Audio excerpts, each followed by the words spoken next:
Parfait.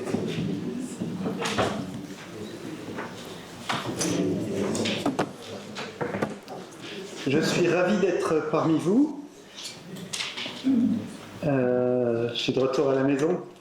J'étais externe ici, donc j'ai passé beaucoup de temps dans ces salles, y compris tard le soir. Merci donc aux organisateurs de me faire le plaisir de revenir à la maison.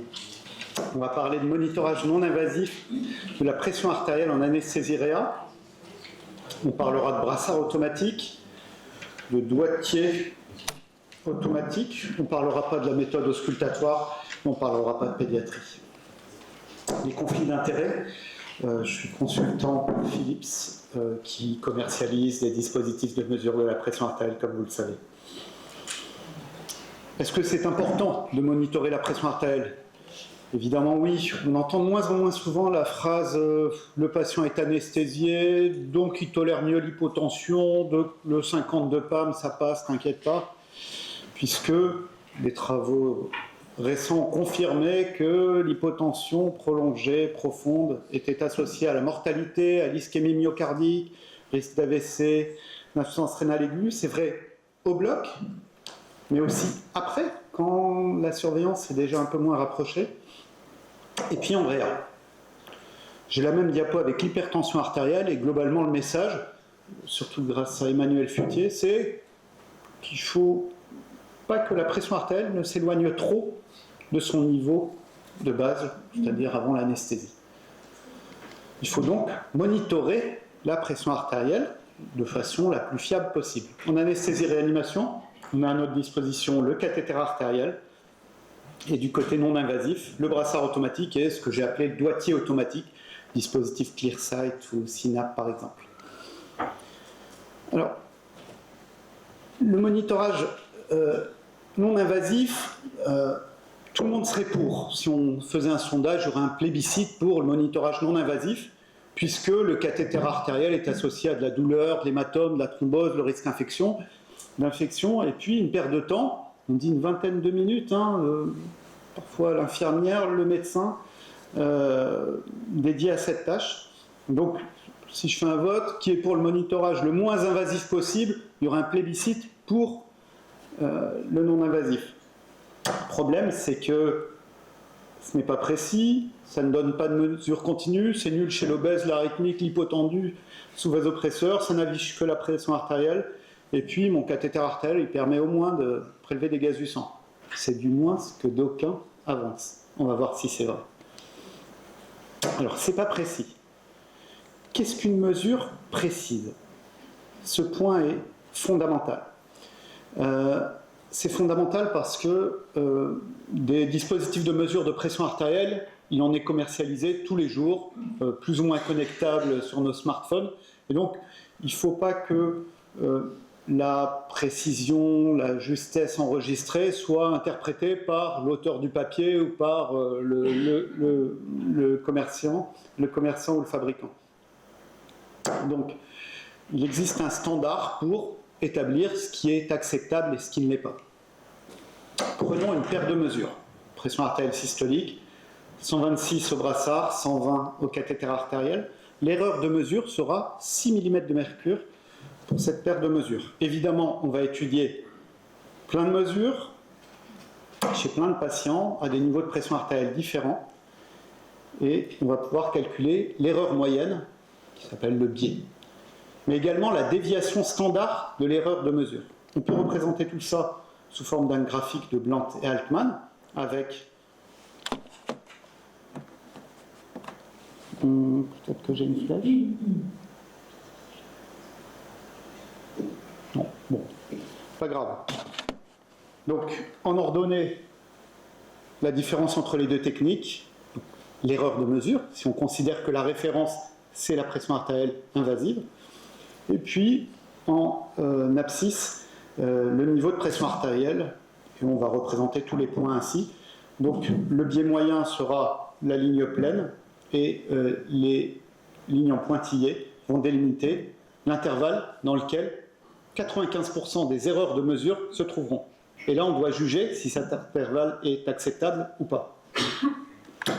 on doit juger, en fait il y a des gens qui l'ont fait pour nous, c'est le standard ISO qui fixe un maximum de biais à 5 mm de mercure et une déviation standard maximale à 8 mm de mercure. C'est important de prendre en compte et l'erreur moyenne, mais également sa déviation standard. Imaginons un moniteur qui affiche une surestimation de 15 mm de mercure de la pression artérielle sur une mesure, et la suivante, il sous-estime de 15 mm de mercure. Si on étudie uniquement la moyenne des erreurs de mesure, sera à 0, on va dire que le moniteur est excellent, alors qu'il se trompe de 15 mm de mercure à chaque fois. C'est la déviation standard qui va nous donner cette variance d'une mesure à l'autre. Les termes plus appropriés que précision qui sont proposés, c'est justesse et fidélité. Il y a un autre critère, mais peu importe, on va avancer. Alors, deuxième point sur lequel je voudrais insister, c'est le fameux, le brassard, c'est connu, surestime le niveau de pression artérielle, ou sous-estime, selon l'interlocuteur. On voit sur ces deux grosses études, avec des milliers de mesures et de paires de mesures, que c'est pas vrai, qu'on a du mal à, puisqu'il y a un chevauchement de l'erreur de mesure à 0, ce qui veut dire que parfois on surestime, parfois on sous-estime, ça peut dépendre du niveau de pression artérielle ou pas. Donc oublions cette notion et n'essayons pas de retrancher, d'additionner des facteurs correctifs, du moins, on verra ça tout à l'heure, quand le brassard est correctement placé au bras, au niveau du cœur. Alors, le brassard automatique, comment ça marche? Le principe, c'est l'oscillométrie. On augmente la pression dans le brassard, puis on dégonfle graduellement le brassard. On enregistre les oscillations de la pression dans le brassard, et à un moment, les oscillations qui correspondent à chaque onde de pouls vont être maximales. Ce niveau maximal de pression dans le brassard correspond à la pression artérielle moyenne, qui est donc mesurée. Pression artérielle systolique et diastolique sont extrapolées par des équations, par des algorithmes qui sont propres à chaque fabricant. Une espèce de secret bien gardé à ce niveau-là. Donc seule la PAM est mesurée. Ça tombe bien, c'est celle qui va le plus nous intéresser d'un point de vue physiopathe, c'est la pression de perfusion des organes. Et c'est pour ça que les recos fixent souvent des objectifs de PAM, par les recos de neurologie par exemple. Tenons compte plutôt de la PAM que de la systolique ou de la PAD, qui sont extrapolées de façon variable d'un fabricant à l'autre, et puis on le verra, moins bien mesurées. C'est vrai, même si la PAM est le petit chiffre écrit entre parenthèses, c'est celui-ci qu'il faut regarder en priorité. Alors, notre brassard automatique, est-ce qu'il est juste? Est-ce qu'il est fidèle? Des études au bloc, en réa, avec des conclusions variables. Certaines décrivent que les critères ISO sont satisfaits, d'autres qu'ils ne sont pas satisfaits. Comment se faire une idée générale? Méta-analyse peut-être. Donc ça, c'est des résultats préliminaires d'un travail qu'on est en train de mener avec, donc, comme je vous le dis, les critères ISO qui sont satisfaits pour certaines études, pas pour d'autres, et le biais global est moins 0,9, donc inférieur à 5, c'est satisfaisant, c'est acceptable selon le standard ISO, mais la déviation standard est excessive, 11,7 mm de mercure. Donc, dans l'ensemble, quand on fait une étude de la littérature, le brassard automatique ne remplit pas le standard ISO. Je n'ai pas précisé, ce sont des études chez les patients en soins aigus, bloc opératoire, salle de réveil, réanimation, unité de soins intensifs. Alors, est-ce qu'il faut jeter notre brassard automatique à la poubelle? Évidemment non, vous me voyez venir, parce que cette méta-analyse inclut des études dans des populations très particulières, l'obésité morbide par exemple, on va y revenir. Et puis, le résultat global inclut tous les dispositifs, avec des dispositifs qui sont peut-être moins performants que d'autres, alors que c'est la performance du dispositif dont je me sers au quotidien qui va m'intéresser le plus. Alors moi j'ai de la chance, j'ai étudié le dispositif en question et je suis rassuré, c'était les petits traits verts qui validaient les standards ISO. Comment on peut avancer? Parce que j'imagine que vous n'avez pas tous testé sur une centaine de patients le dispositif que vous utilisez sur un oscillomètre au bloc opératoire qui ne sera pas forcément le même qu'en salle de réveil, qui ne sera pas forcément le même qu'au bloc ou dans le service. Pour avancer, je vous ai dit que le problème c'était une déviation standard qui était excessive, une variabilité d'une mesure à l'autre qui était excessive, pas l'erreur moyenne. La fidélité pêche, pas la justesse. Donc, il y a un moyen très simple, d'un point de vue statistique, c'est de prendre la moyenne de plusieurs mesures consécutives. C'est quelque chose qu'on connaît avec la thermodilution, par exemple. On fait une mesure de débit cardiaque, une deuxième, une troisième, et on fait la moyenne des trois avant de réfléchir.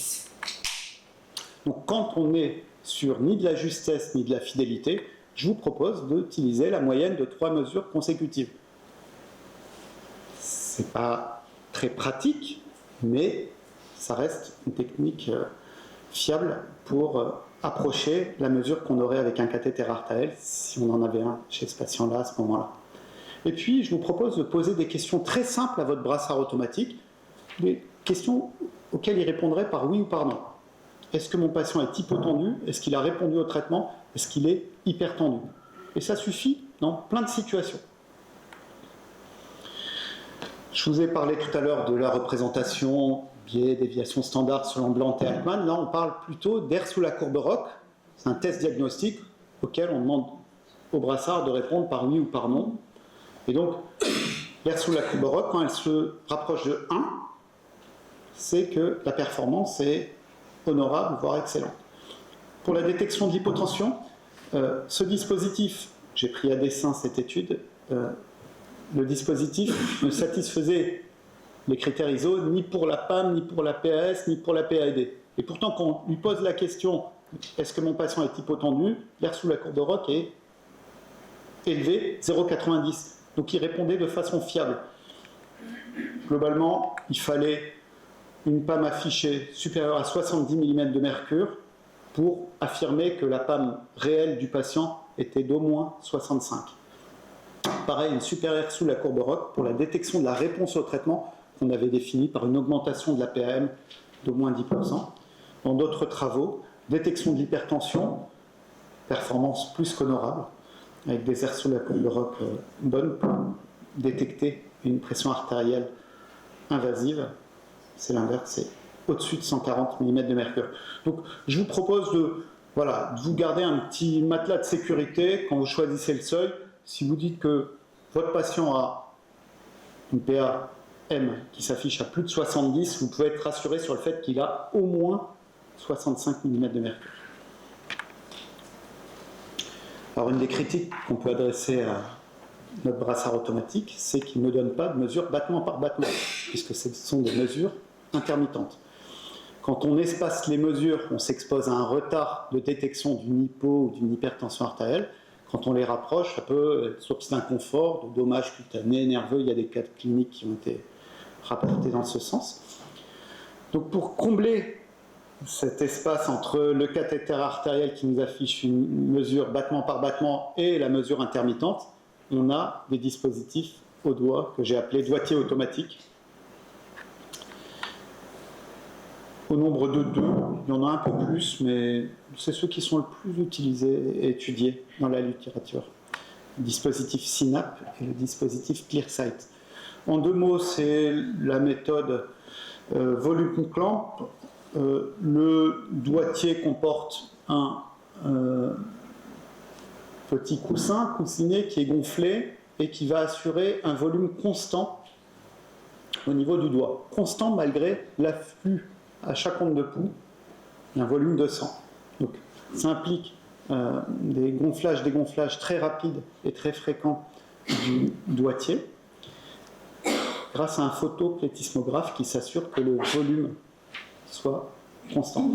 Et donc, on arrive à reconstruire un signal de pression artérielle dans le doigt et des algorithmes plus ou moins étalonnés de façon externe pour le dispositif Synap par un brassard oscillométrique ou avec un étalonnage directement embarqué dans le dispositif, l'algorithme va reconstruire un signal de pression artérielle un peu plus central. Ce sera le signal de pression artérielle brachiale. Alors, je vous ai parlé de photoplétismographe. On imagine que, comme notre photoplétismographe pour la SPO2, il va être sensible à la vasoconstriction, à l'hypoperfusion digitale, à l'épaisseur aussi, qui va s'interposer entre le signal et le capteur. Donc l'obésité, l'œdème des doigts, c'est des choses qu'on rencontre dans nos milieux de soins aigus. Et puis, algorithme, qui dit algorithme, oui, qu'en est-il de la prise en charge de l'arythmie, comment il gère les modifications de signal de pression artérielle induites par les vasopresseurs. Tout ça, ce sont des inconnus.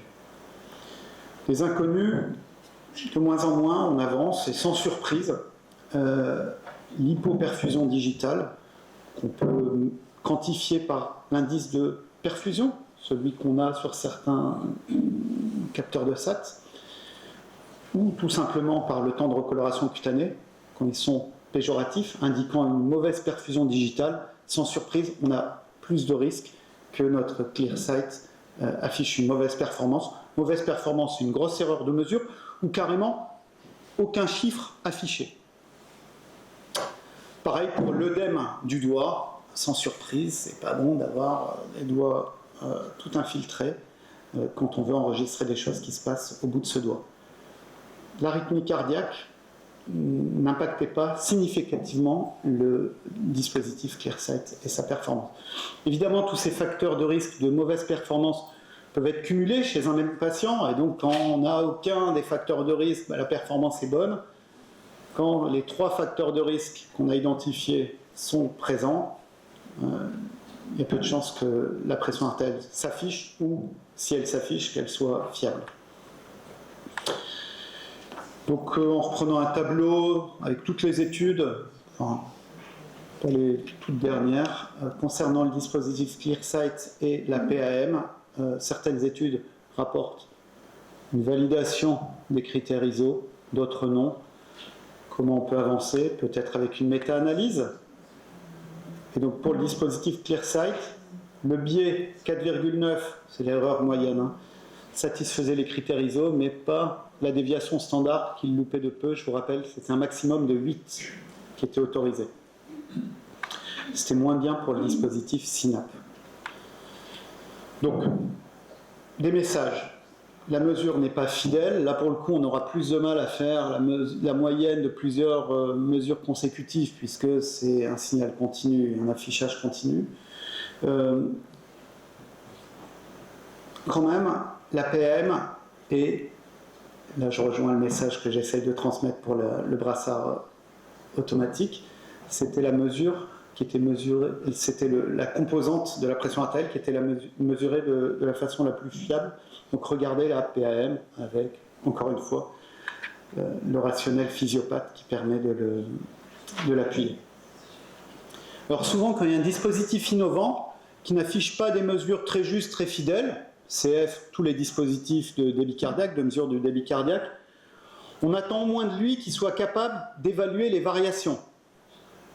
Formulé autrement, qu'il y ait une analyse fiable des tendances.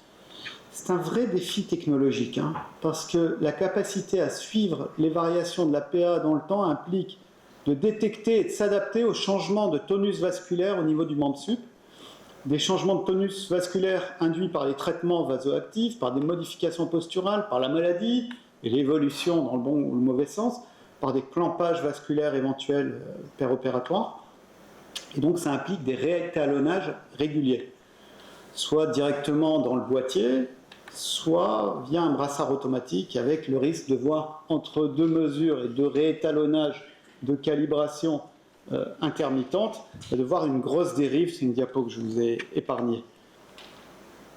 Alors quand on regarde la littérature, est-ce que le sens de la variation de la pression artérielle est bien reflété par ces doigtiers? Le sens de la variation, c'est-à-dire que si la pression artérielle du patient diminue, est-ce que je vois réellement une diminution sur la pression artérielle qui s'affiche, ou les tendances? C'était plutôt oui. C'est quand même le minimum attendu. Ce qu'on aimerait, c'est que l'amplitude de la diminution soit aussi correctement reflétée. Et là, pour le coup, les études sont beaucoup plus rares, avec une performance moyenne à honorable qui a été rapportée Donc c'est dur de se faire une idée sur l'analyse des tendances de ces dispositifs. J'ai botté en touche en disant que la performance était incertaine.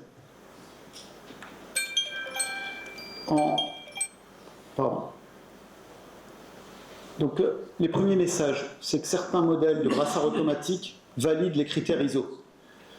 Si vous avez un doute, faites la moyenne de 2-3 mesures. Et posez des questions très simples à votre brassard. Est-ce que mon patient est hypotendu? Est-ce qu'il est hypertendu? Est-ce qu'il répond au traitement? Et attention aux facteurs de risque de mauvaise performance qui sont relativement fréquents et performance incertaine pour l'analyse des tendances. Bon, on va avancer. Le brassard automatique, est-ce qu'il est faussé par l'arythmie? L'arythmie, c'est ce signal complètement anarchique. On imagine bien que, en s'éloignant des oscillations parfaitement régulières, l'algorithme peut être pris en défaut. On a testé ça chez des patients, 135 patients en rythme régulier, 136 en arythmie, et l'arythmie ne faussait pas la mesure de pression artérielle au brassard. On a testé ça aussi chez d'autres patients avec un autre dispositif. Là, pour le coup, la variabilité est plus importante. Que faire? La moyenne de 3 mesures consécutives, et puis poser les questions simples à notre brassard. Chez le patient obèse. Alors, obèse, peut-être que ce n'est pas le bon terme, parce qu'on aurait tendance à regarder le BMI dans ce cas-là, et c'est plus la circonférence du bras qui est déterminante, pas le BMI. Et puis la forme du bras. On a tous expérimenté ce bras conique sur lequel on avait du mal à mettre en place le brassard. En tout cas, chez l'obèse, en réa ou au bloc, les critères ISO ne sont pas satisfaits, au moins dans l'obésité morbide. Alors qu'est-ce qu'on fait d'habitude? Mettre un cathéter artériel, c'est peut-être dur chez l'obèse, mais surtout pas forcément bien approprié en cas de chirurgie brève, par exemple. Mettre le brassard à la cheville, critères ISO non remplis, parce que les problèmes sont souvent les mêmes au niveau du membre inférieur. Il est suggéré d'utiliser le doigtier chez ces patients-là, avec une performance qui était, en tout cas, meilleure qu'au bras ou au mollet, et honorable pour certains patients. Cette étude-là, 40 patients de chirurgie bariatrique, elle m'intéresse bien. Les investigateurs ont mis le brassard au bras, à l'avant-bras, mais assez haut, près du coude, et puis au niveau du poignet. L'erreur moyenne était élevée au bras, mais acceptable au niveau du poignet. Et puis entre les deux, c'est intermédiaire. Donc un des messages que je pourrais transmettre, c'est si le bras est très large ou conique, mettez donc votre brassard automatique, en choisissant la bonne taille, hein, pas le même gros brassard que vous avez choisi au niveau du bras, placez-le donc au poignet. Puis, finalement, cette situation où on a envie de mettre le brassard ailleurs que, comme son nom l'indique, au bras, on la rencontre pas seulement chez l'obèse. À cause d'une voie veineuse, à cause de brûlures, parce que le chirurgien opère à ce niveau-là. Et on a souvent tendance à mettre le brassard au niveau de la cheville. Qu'en est-il de la performance de ce brassard placé là où il ne devrait pas être, puisqu'il devrait être au niveau du bras, et c'est comme ça qu'il est validé. L'erreur de mesure est à ce moment-là fréquente et souvent trop importante. Encore une fois, là, vous pouvez poser les questions simples à votre brassard. Est-ce que mon patient est hypotendu? Est-ce qu'il a répondu au traitement? Le brassard répondra de façon fiable, comme l'indiquent les airs sous la courbe. Attention, un piège, souvent quand on met le brassard au niveau du membre inférieur, il n'est plus au niveau du cœur. Et c'est vrai qu'on n'y pense pas quand on le met au niveau du bras, mais c'est une des conditions indispensables pour la mesure, puisque intervient le poids de la colonne de sang, qui peut donc surestimer la pression artérielle moyenne, et c'est le cas chez les patients semi-assis, chez qui on mesure la pression artérielle au brassard à la cheville, on surestime la PAM, on la surestime d'au moins 10 mm de mercure dans cette étude, chez les mêmes patients en position décubitus dorsal strict 0 degré à l'horizontale, on avait 10 mm de mercure de différence.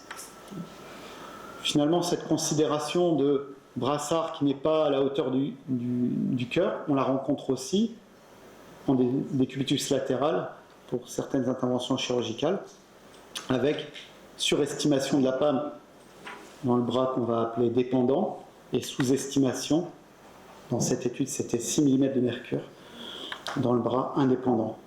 Donc on proposait de soustraire, ajouter 6 mm de mercure à la PAM affichée. Cette même équipe a été plus loin, puisqu'il est possible chez ces patients-là de mettre la cheville au niveau du cœur grâce à un oreiller, par exemple.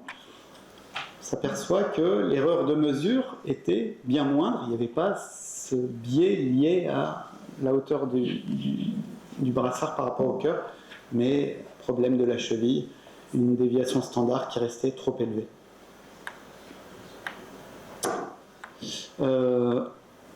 Ce papier qui disait que le doigtier peut être une alternative. Quand on n'a pas accès au bras, parfois on a quand même accès au doigt.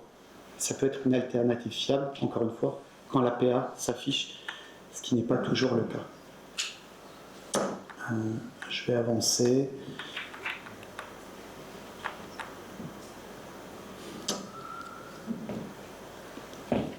Comment avancer? Comment choisir entre monitorage de la pression artérielle invasif et non invasif? On peut retourner la question. Pourquoi se passer d'un monitorage invasif? Parce que c'est invasif, évidemment, et il ne faut pas que le cathétérisme soit plus invasif que la procédure elle-même. Puis en réa, souvent, on enlève le cathéter dès que possible.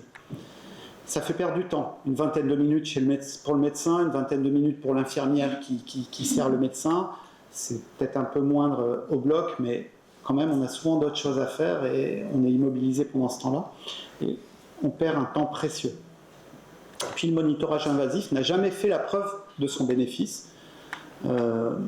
Quelques études, notamment aux USA, là-dessus. Et donc, ce qui faisait plaider certains auteurs pour, au même titre que pour le cathéter de Swan-Ganz, par exemple, pour des études robustes qui allaient tester le cathéter artériel versus absence de cathéter artériel, donc dispositif non invasif. La question, en réalité, elle se pose surtout pour le patient instable. Le patient instable, c'est en instabilité hémodynamique, sous-entendu en insuffisance circulatoire aiguë, en choc, ou patient instable parce que la procédure chirurgicale, par exemple, est à même de provoquer des variations brutales de la pression artérielle. Oui, mais si la durée est très courte, qu'est-ce qu'on fait? On met quand même un cathéter artériel alors qu'on part pour une procédure de 3/4 d'heure. Bon, souvent, on a quand même le brassard. Si on met un cathéter artériel, souvent on le met après l'induction, après l'intubation. Donc on s'est quand même reposé sur la mesure non invasive. Et après la salle de réveil, on fait sauter le cathéter, donc on utilise le brassard. Les recos nous disent d'utiliser, de cathétériser les artères des patients en état de choc, cardiogénique, septique, mais avant le KTA, quand le patient est transporté dans le camion du SAMU, quand il arrive aux urgences, des chocages, on a souvent plein de choses à faire avant de mettre un cathéter artériel, le scanner, appeler le chirurgien, transfuser les antibiotiques, le remplissage, etc. Tout ça pour vous dire que même quand on a recours facile au cathéter artériel, et c'est notre cas dans le service, on a quand même besoin d'un monitorage invasif, non invasif, pardon. On perd un temps précieux, je vais m'arrêter là.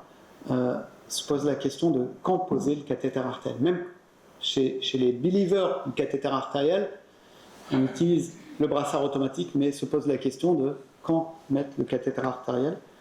Et on aura, j'espère, bientôt la réponse à cette question, puisque l'étude Everdac a touché à sa fin, et les auteurs randomisés chez les patients de réanimation.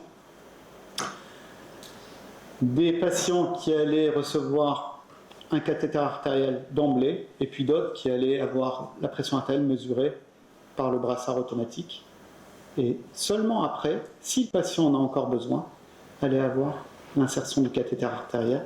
L'objectif était d'étudier l'impact sur la mortalité. Vous imaginez bien qu'il y a plein d'objectifs secondaires qu'il sera intéressant de décortiquer. Je vous remercie pour votre attention.